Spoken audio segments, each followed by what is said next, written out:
Bueno, Ernesto, iba a decir que comencemos a conversar, pero vamos a seguir conversando, que tanto tiempo sobre los temas relacionados con nuestra ingeniería y con la sociedad y muchas cosas que seguramente van a salir acá.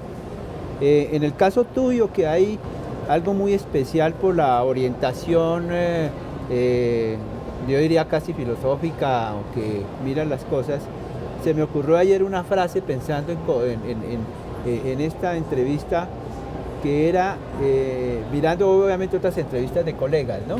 Uno puede decir que uno es producto de las circunstancias, ¿no? Pero se me ocurrió que más bien las circunstancias pueden describir lo que uno es, ¿no? Entonces, al ver el recorrido tuyo, mirando acá, pues, lo que has hecho desde una ingeniería eléctrica, que fue el comienzo, ¿no? Una técnica eléctrica, luego pasar a ciertos temas de estructura organizacional y una maestría o doctorado en sistemas complejos en MIT, que es una cosa, pues, ya digamos, ya es una curva hacia una cosa conceptual que va mucho más allá de la pura tecnología, y naturalmente llegar a lo que has manejado también en la Universidad de Pensamiento Sistémico y de Investigación y todo eso, pues es importante saber cómo ves ese inicio, una ingeniería eléctrica, ¿no? Y ese proceso donde te vas integrando con un nivel de pensamiento mucho más fuerte en lo social, diría yo, pero eso es algo que más bien quisiera que tú nos lo fueras contando un poco. Entonces, ¿cómo fue ese inicio? ¿Por qué comenzaste primero por la ingeniería eléctrica? Es una pregunta pérfida. Pérfida. Pero, Casado. mira, yo era un niño, porque ahora veo que una persona de 17 años es un niño, lleno de inquietudes. Tenía demasiadas inquietudes en muy diversas áreas del saber. Entonces pensé, si yo no estudio una ingeniería, me voy a volver loco. Necesito algo que me estructure. Y la ingeniería es lo mejor para eso, creía yo en ese momento y sigo creyendo. Sí. Y entonces, ¿pero por qué la eléctrica? Porque era la más difícil. Y era la más difícil, indudablemente. Yo no era por una afinidad con la electricidad ni nada de eso, sino porque yo dije, yo quiero estudiar lo más difícil para ver si me organizo mentalmente. Sí. Y creo que hice bien. Eso me sirvió muchísimo. Claro, y era una época que no había ingeniería de sistemas. No había. Hablando del 61 o algo de eso. Pero me pasó una cosa muy interesante. Leí por el camino Cybernetics de Norbert Wiener. No entendí nada. No sé si tú lo conoces, pero es un libro tremendamente difícil, pero plantea una cosa interesantísima, y es la idea de que la cibernética es la ciencia que estudia el control y la comunicación en el hombre y en la máquina, y en la articulación hombre-máquina. Eso me fascinó en ese momento. ¿Y eso fue en esas épocas? Eso fue cuando estaba estudiando ingeniería eléctrica, como en tercer año más o menos. Tercer año. Y yo dije, yo quiero ser cibernético en ese momento. Cibernético. Sí. Claro. No había nada, y por eso acabé en MIT, pero bueno, MIT es otra Norbert época, Wiener era de MIT. Claro. Y en MIT, digamos, surgió una corriente del pensamiento sistémico muy fuerte, con las Macy Conversations, en que estaba von Förster, Wiener, Margaret Mead, Gregory Bateson, que es el primer antropólogo que trabaja con la cibernética en antropología, etc. Ya. Pero bueno, no me meto más en eso porque es muy largo. Pero ese trayecto fue todavía un poco, porque yo estoy viendo, 66 más o menos termina la ingeniería y en MIT entras en el 79. Ah, sí, es sí, decir, claro.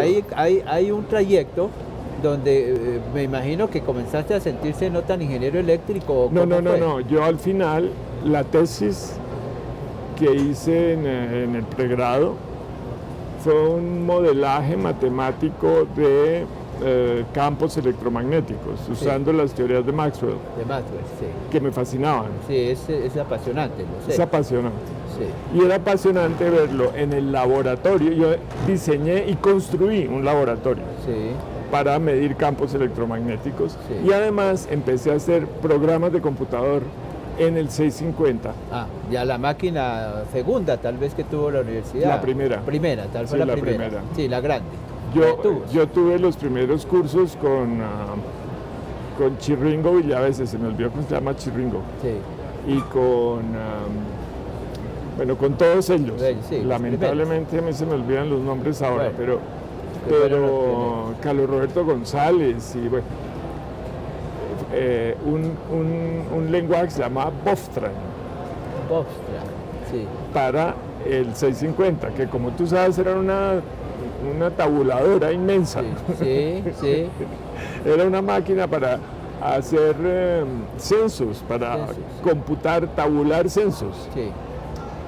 Entonces empecé a trabajar en programación y me fascinó. Entonces después me metí a trabajar a IBM. Y en IBM estuve un año en entrenamiento en computadores, metido además en los centros de estudio de IBM sin trabajar, y me pagaban por estudiar. Por estudiar. Estuve en México, por ejemplo, como 3 o 4 meses en un entrenamiento intensivo. Y empecé a trabajar con el sector financiero diseñando sistemas de información.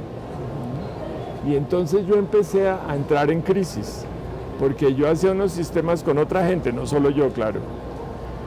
Unos sistemas que a mí me parecían preciosos, programación maravillosa, diseño impecable. Claro. Y a la gente no le funcionaban, la gente los odiaba, Sí. no querían hacer eso, todos lo hacían a su manera, chagüeta y en fin. Sí. Me volví amigo de todos los directores de centros de cómputo de las entidades financieras porque Ya, me acá. dedicaron a eso.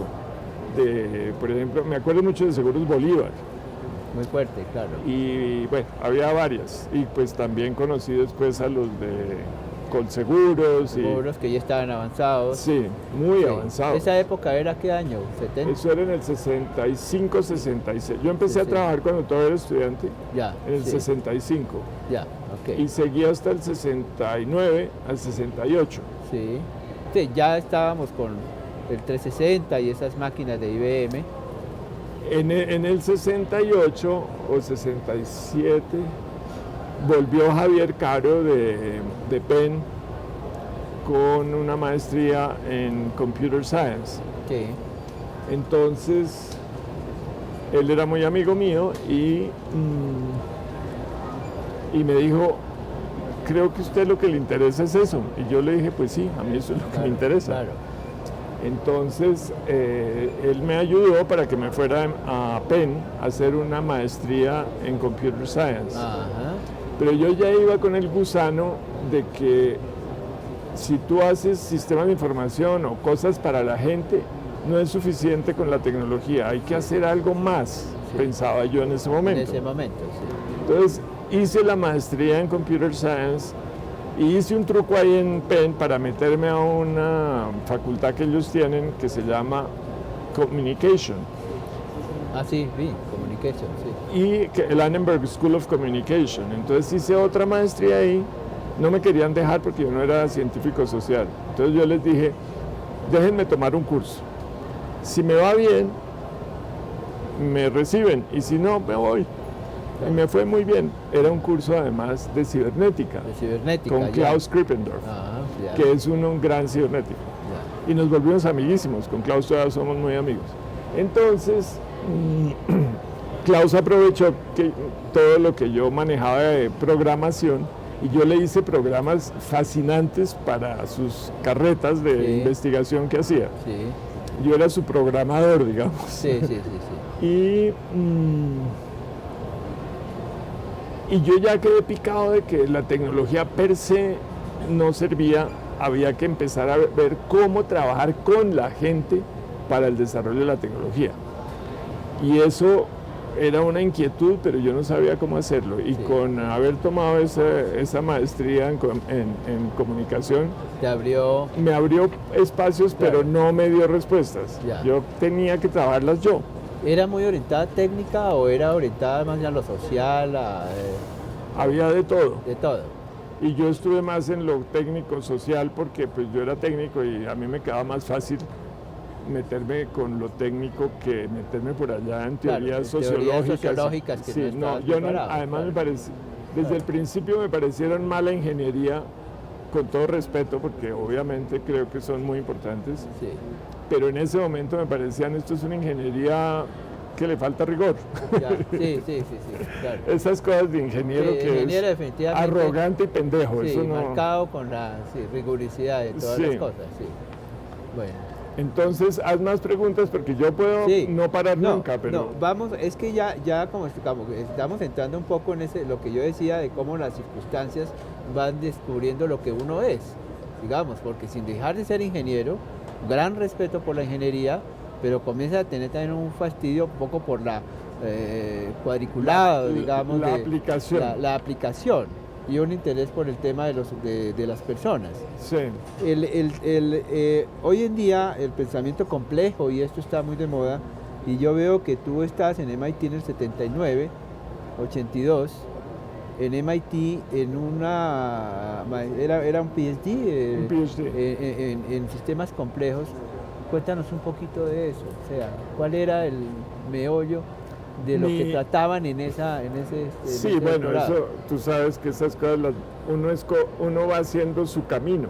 Sí, Las sí, ahí universidades voy, le ponen claro, ahí cosas, Claro. tapetes, pero uno los camina como quiere. sí, Entonces, MIT es una universidad extraordinaria porque te permite hacer lo que tú quieres.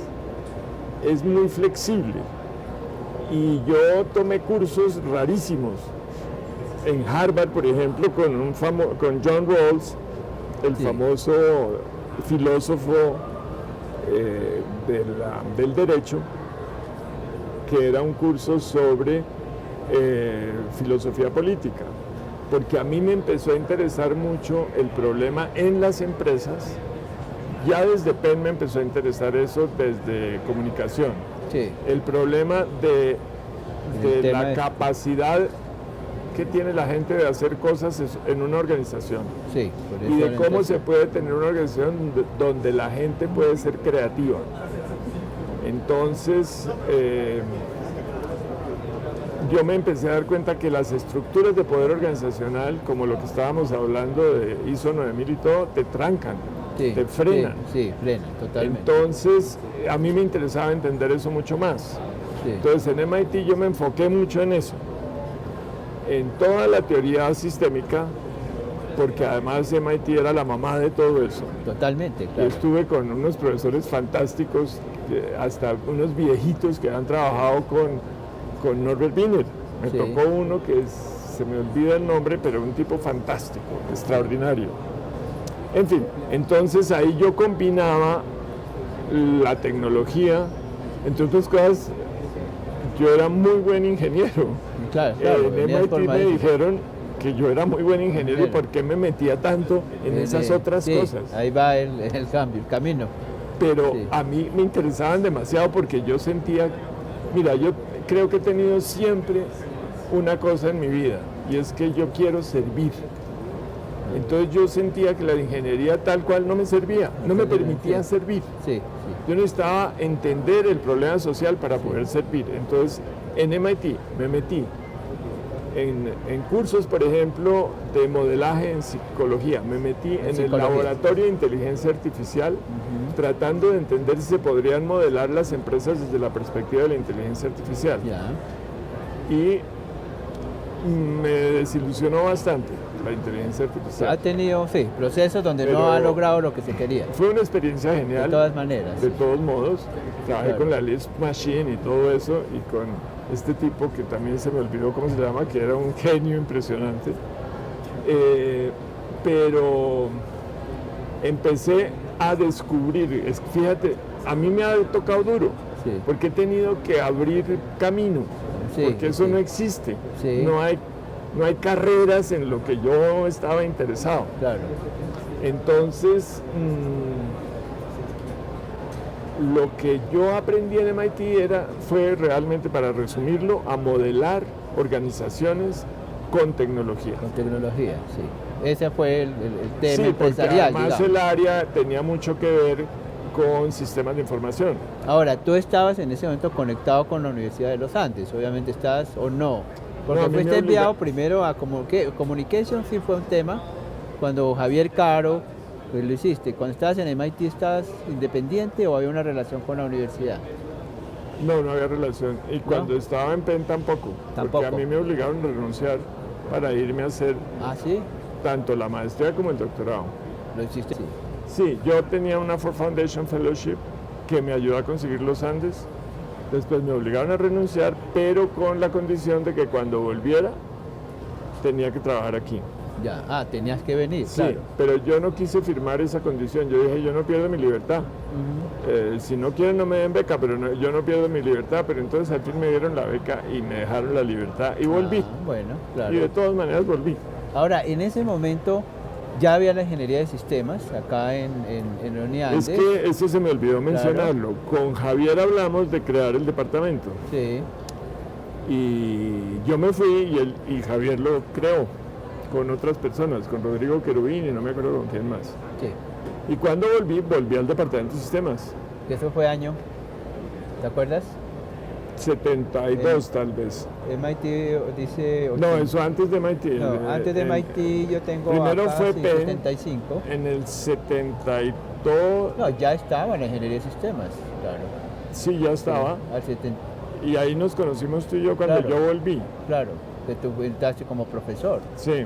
estaba estudiando. Y yo entré como profesor de lo que yo había aprendido en Penn, ¿no? Claro, sí.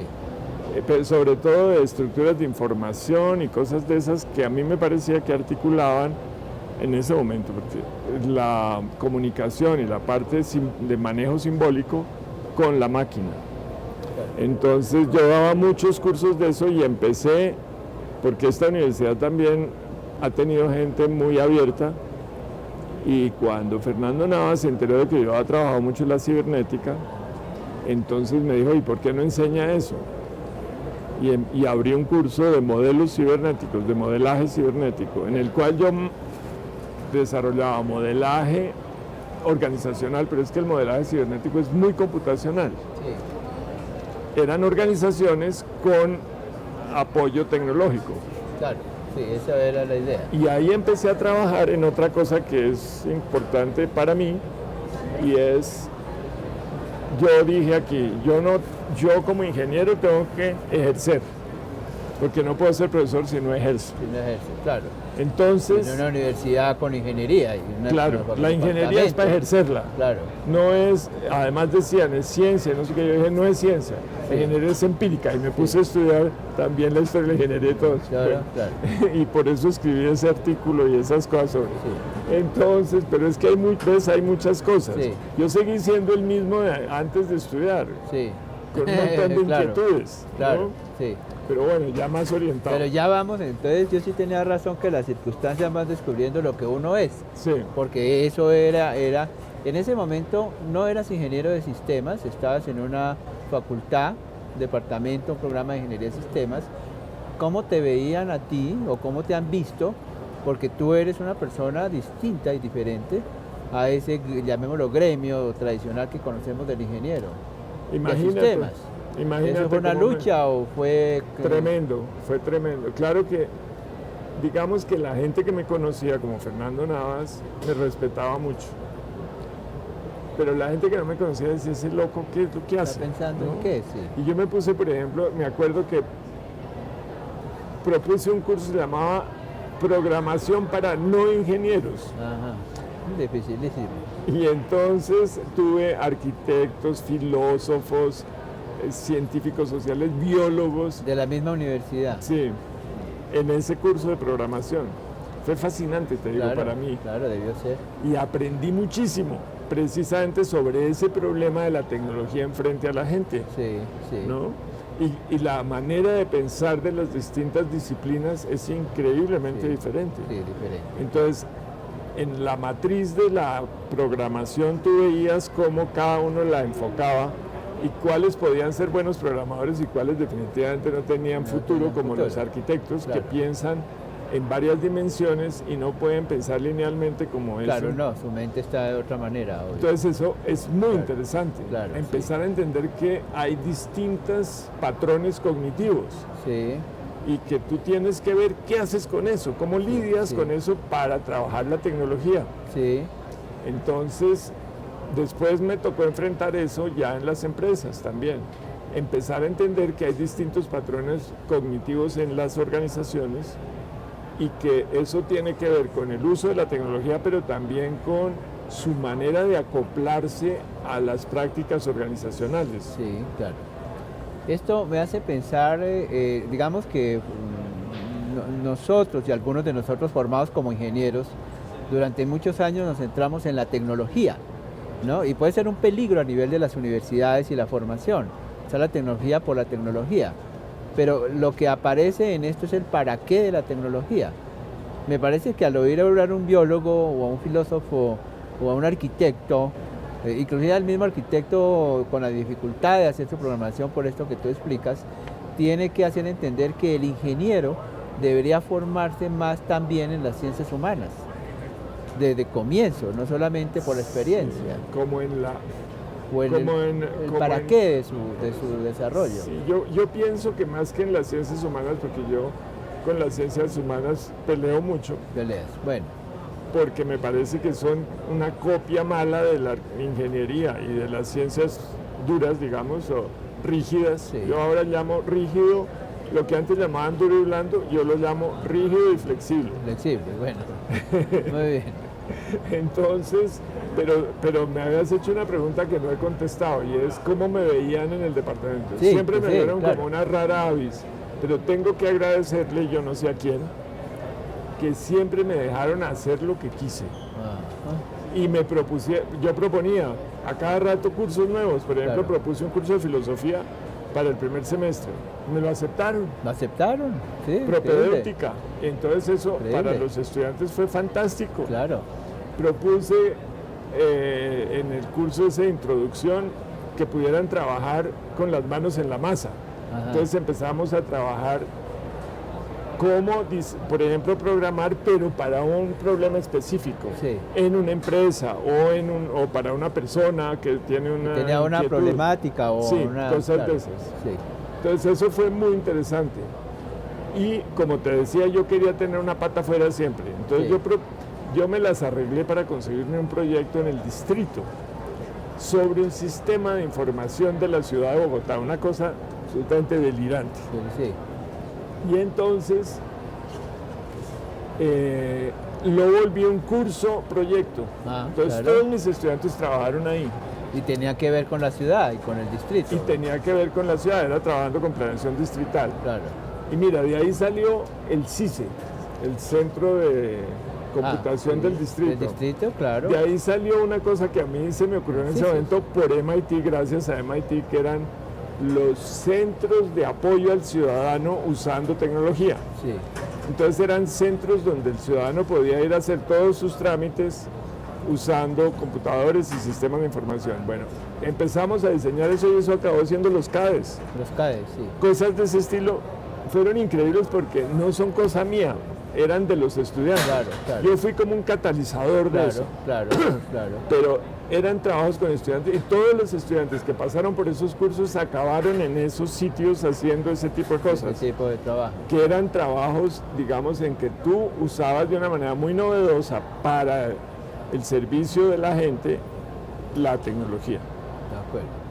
A mí me ha dado muchas vueltas un artículo en la IEEE sobre educación no lineal, así lo llaman ellos, donde hablan dicen que es un poco fuerte, dice, estoy hablando de un artículo de hace 2 años o 3 años, dice, falta una gota para que la pertinencia de las universidades se acabe. Están formando y los mismos profesores los califican su investigación en publicaciones, sobre todo, yo no estoy diciendo que no se publique en esto que estoy conversando contigo, el artículo lo dice, pero ¿dónde está la pertinencia de su labor con el entorno? El entorno puede uno abrir la ventana y ahí comienza el entorno, o sea, cómo a la sociedad el ingeniero le está haciendo algún beneficio. Ese es un tema que se está trabajando mucho ahora, lo llamamos nosotros en Uniminuto la sociedad transformada, ¿no? Que además por el nexo de la tecnología está cambiando muchísimo y es un tema que hemos hablado en otras ocasiones tú y yo. En ese sentido, me gustaría oírte cómo ves esa situación en estas épocas donde indudablemente la tecnología se apoderó de todo, de la vida, del ser humano, de las empresas, de todas las cosas. Pues mira, la tecnología mirada ampliamente, no solo las TIC. Sí, en general. Yo creo que en Colombia está en crisis. Si tú ves, por ejemplo, las obras civiles, yo recuerdo cuando yo era niño las obras civiles estaban bien hechas. Ahora todo es un desastre.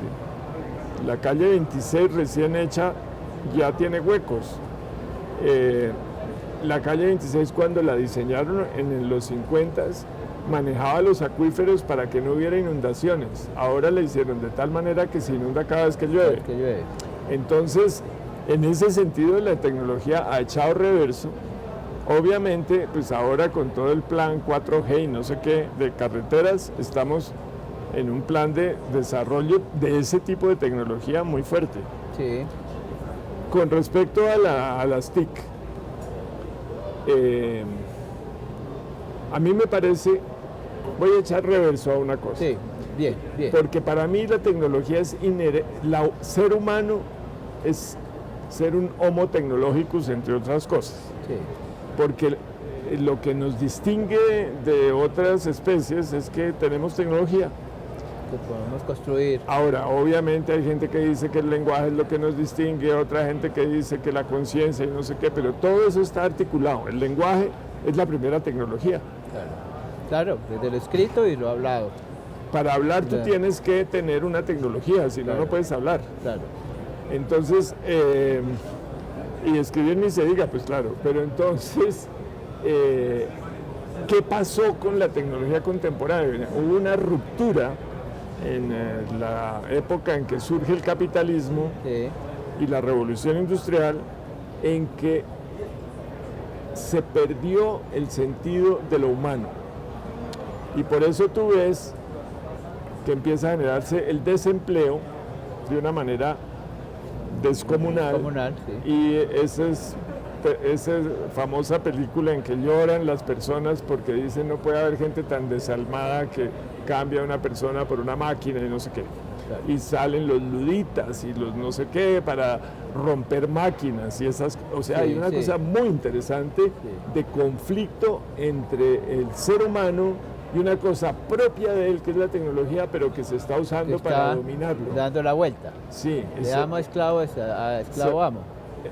Se volvió una forma de esclavitud mucho más sofisticada. Claro, sí. Y una cosa que está pasando, a mi juicio, con las redes sociales y todo eso que hablábamos esta mañana, es que nosotros metiéndonos en, por ejemplo, volviéndonos avatares y en esos juegos computacionales y todo eso, nos volvemos como máquinas. Sí.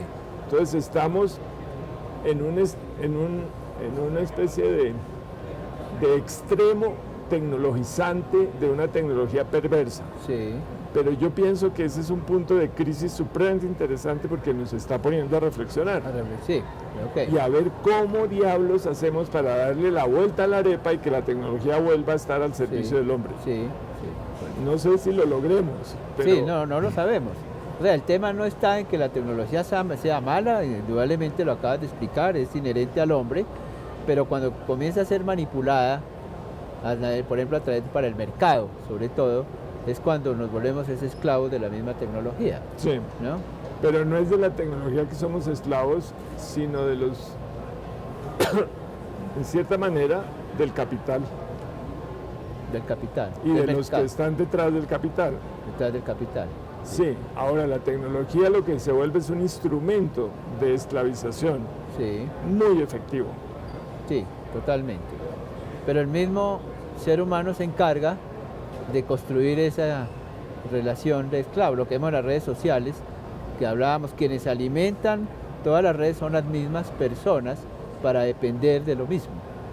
Sí, es la parte... Pero fíjate que ahí hay otra parte muy importante, y es que esas personas que fabrican esas redes sociales y que fabrican toda una especie de espejo del ser humano en la red social, Sí, se están exponiendo a que algunos que son matones y dominadores los dominen, sí. usando, por ejemplo, hacking, usando esos grandes centros de manejo de datos, El Big Data. hoy en día. usando las chuzadas, todo Sí, ese tipo de sí, cosas. sí. Sí, el Big Data es peligrosísimo. Peligrosísimo.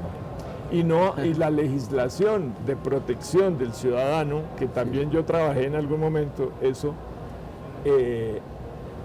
ya se quedó cortica, porque esta cosa la rebasa. Sí, la rebasa. Entonces, ahí hay una cantidad de preguntas grandes. Esta mañana sin respuesta. hablabas tú un poco metafóricamente, pero me dio a mover el tema del panóptico, ¿no? Hay un filósofo coreano, heideggeriano, moderno, que habla de que, digamos, nosotros vivimos presos, ¿no? En un panóptico donde el vigía central nos mira, pero nosotros no nos vemos. Y él hace la metáfora de que cuando aparecen las redes sociales, todos los presos se ven. Y el vigía pierde poder, ¿no? En la primera instancia, que es que el caso, por ejemplo, la telefonía que la perdió el Estado. La telefonía era del Estado, ahora es del individuo y de la sociedad. Pero cuando aparece esto que tú estás hablando de la vigilancia del Big Data, de los grandes centros de información, nuevamente el ciudadano está siendo observado. Es más, con lo mismo que ellos alimentan. Entonces ahí es donde viene el concepto del poder a través de la tecnología. Pero mira, esos que se observan unos a otros, también son observados por otros, con intereses, Sí, porque estos sí. que se observan... Aparte del mismo Sí, Estado, claro. sí. Claro. Es muy problemático, Sí. muy problemático. Y yo no sé, yo no veo, yo creo que nos falta mucho pensar sobre eso y ver qué hacemos. Sí, yo creo que estamos en una línea de detectar que hay una problemática en la sociedad con respecto a esto, que por lo menos es un adelanto, ¿no?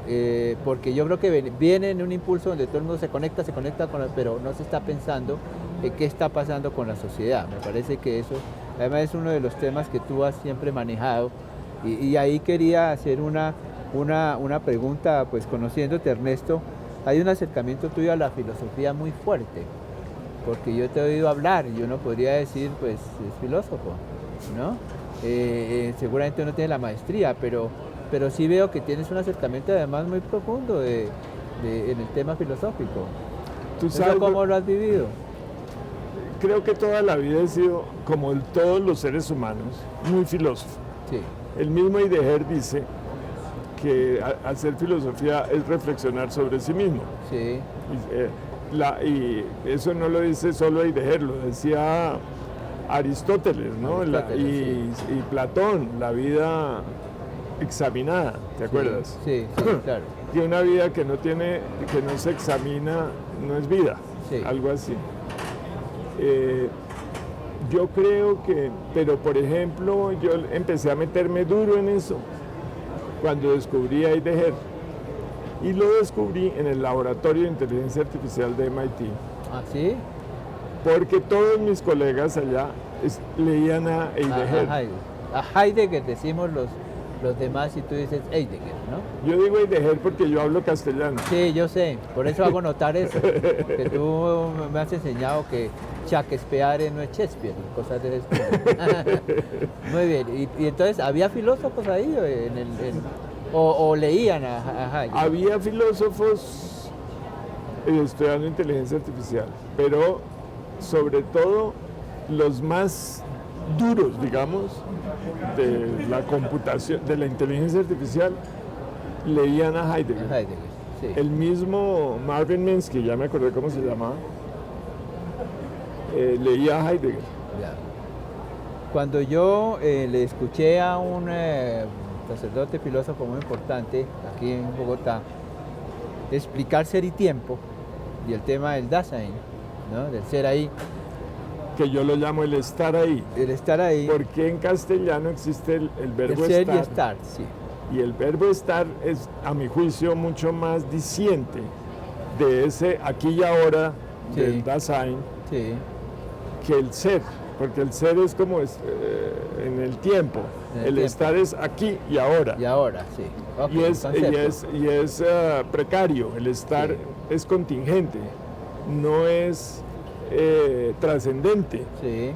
Trasciende de otra manera, pero es contingente fundamentalmente. Y a mí eso me encanta de Heidegger precisamente. Sí. Y te voy a contar una cosa que no te la he comentado nunca. Cuando di esta metáfora que te voy a explicar, pensaba en ti, específicamente. Voy a decir por qué. Él decía, el ser humano cae en la vida cuando llega a un bus que ya inició su viaje. Sí. Y no escogió con quién, ni siquiera con quién iba a estar, y mucho menos para dónde va el bus. Y él entonces identifica hablar de persona con Heidegger no se puede, dos seres, digamos, ¿no? Que es el auténtico y el inauténtico. Entonces dice, el inauténtico sigue en el bus, nunca se pregunta para dónde va, ni mucho menos va a pensar en bajarse. El auténtico dice, oiga, ¿esto para dónde va? Yo como que me bajo. Y describe en esta metáfora una dificultad en la vida, porque ese ser es distinto. Y ser distinto crea sufrimiento, digamos, esto es un poco filosófico. Pero me acuerdo mucho de ti con estas metáforas, porque a mí me parece que tú te saliste de un statu quo que te debe haber costado las dificultades que has comentado de ser diferente. No sé si esté muy acertado yo o muy desviado de esa interpretación. Yo creo que yo no me salí, me entré. Ah, bueno. Me Okay. entré en mí Sí, mismo. Sí, Me entré en mis propios, como diría Heidegger también, en mis raíces, sí, que es lo que es el origen de la autenticidad, entrar Claro. uno en sus raíces. en las propias. Sí, entonces mis fuentes, Sí. si se puede llamar así, me iluminaron para ser yo quien soy y para ser coherente y para tener que ser valiente. No me quedaba más remedio que ser valiente. Ser Me ha valiente. tocado a veces duro, Bien. pero bien. me he plantado. Muy va mucho, era inevitable que habláramos de filosofía, ¿no? Sí. No solamente de computación, porque tiene que ver, el otro Sloterdijk, de que hablamos ahora, habla de que el statu quo es como una corriente de un río, ¿no? Y la persona va ahí, ¿no? En su corriente. Pero hay alguien que pega el salto a la orilla y logra observar los que están en la corriente. Que tal vez la dificultad de uno es salirse, por eso el salirse o entrarse, que es lo que acabas de mencionar, y dice, el que llega a la orilla llega con un problema. Observa, el statu quo ya no está ahí y tiene que crear una propia ética para poder vivir. Seguramente en la vida encuentras otros colegas que pueden estar dentro de esa misma orilla, pero me parece que es un concepto de pensamiento interesante y que tiene que ver con lograr sacar a los técnicos que somos del mundo netamente técnico para observar lo que no se ve y no se enseña en las facultades de ingeniería. No sé en la Universidad de los Andes si eso ha progresado o no. Pues mira, yo ya en mi práctica del profesor, nunca sé cómo definir eso. Una de las cosas que siempre quise era trabajar con los estudiantes para que pudieran entrar en sí mismos. Sí, Por eso hablo de la vocación vital. sí. Eso produjo que muchos ingenieros de sistemas decidieran que no seguían. ¿Qué está este señor? No, alumnos míos Sí, que alumnos. decidieran que irse a otra cosa porque descubrían su vocación vital. Sí, ok. Pero eso hizo que mis colegas me dijeran, usted es un traidor, como quien dice, ¿no? Sí, ahí voy, sí. Porque ellos estaban en la usted corriente. está produciendo que haya gente que se nos va, ¿cómo así si nosotros claro. necesitamos público? Se baja la rentabilidad. Entonces yo les decía, una cosa que he hecho en los 40 años que llevo siempre en mis clases, les pregunto a los estudiantes, ¿cuál de ustedes está plenamente satisfecho con lo que está haciendo? Sí, Y yo ya te he contado esta historia, el 10% más o menos. ¿Cuál está odiando lo que hace? Sí. El 10% más o menos. Claro. Y el resto, el río ese que tú dices. el río sigue en el río. ¿de acuerdo? Yo a esos del río los chuzo. Sí. Y algunos se dejan chuzar, otros no. Y yo respeto eso, pues si Claro. no quieren, allá ellos, ¿no? Claro, sí, Y bueno. creo que eso es parte de una digámoslo así, estadística humana. Bueno, Algunos quieren estar dentro de la campana Claro. en la mayoría y estuvo. no, y muchas veces no alcanzan a ver, digamos, que hay otra posibilidad, no de salir, sino de entrar, ¿no? Volviendo a la manera como tú hablas de la Sí, sí, lógica sí. contraria, pero Sí. que es un buen sentido, ¿no? Sí, sí. Entonces, para darte una idea, cuando yo me jubilé, Pacho me dijo, Pacho Rueda me dijo, yo creo que usted fue, no me lo dijo a mí, se lo dijo a alguien. Ernesto Lleras fue una gran equivocación del departamento. En serio, así es. Fuerte, claro, fuerte. Claro, Sí, fuerte, claro. fuerte. Pero a mí me hizo sentir bien. Bien, claro, claro. ¿Te imaginas? Claro. Por eso lo cuento tranquilamente. No, claro, y tiene que ver con este concepto que a nosotros acabamos de hablar. O sea, salirse o entrar, entiendo tu lenguaje, pero no ser del statu quo crea una observación de una persona que Mira, me consideraban conflictivo. conflictivo, sí. Ok. Y como no entendían lo que hacía, decían que era vago, por ejemplo. Sí. Y yo trabajaba como una mula. Yo Claro. creo que he trabajado siempre mucho más que muchos lo otros. que podría, digamos. Ya. No me atrevo a compararme con los demás, pero que lo que podría trabajar, trabajo más Trabajas de lo que más, puedo. sí. Bueno, para ir convergiendo hacia digamos, algunas conclusiones y esto, no quiero dejar pasar que nos cuentes un poquito de la CIS y la experiencia. Fuiste presidente de la asociación, Sí. ¿no? ¿Cómo fue eso? ¿Qué época era esa? La CIS tiene ya 38 años. a estas Eso fue en alturas. los 80s. En los 80, fue una época, la llegada del microcomputador fue en esos años. Sí, sí. Por ponerlo en términos de computación, ¿no? Sí, claro. Claro Ya me que sí. acuerdo que yo tuve problemas con micros, de compra Sí. de micros, porque había dificultades de comprensión de lo que era el De microcomputador. lo que era el micro, apenas estaba comenzando. Sí, era ¿no? interesante. Y peleaba contra el mainframe, y cómo Sí, es sí, esto, claro. y contra la misma vanidad del ingeniero en No, su centro mira, de cómputo. Ahí yo pensé, los ingenieros de sistemas tenemos que empezar a influir en la política nacional Sí, de la computación, pero no había cómo, claro. porque ni siquiera hay un ministerio ni nada de eso. No había, ni entendían qué era eso. Y estaba, me acuerdo, Fernando Cepeda, de ministro de Comunicaciones. Entonces yo fui a hablar con él, con una serie de argumentos ahí de cómo podíamos desarrollar políticas, porque yo ya había trabajado antes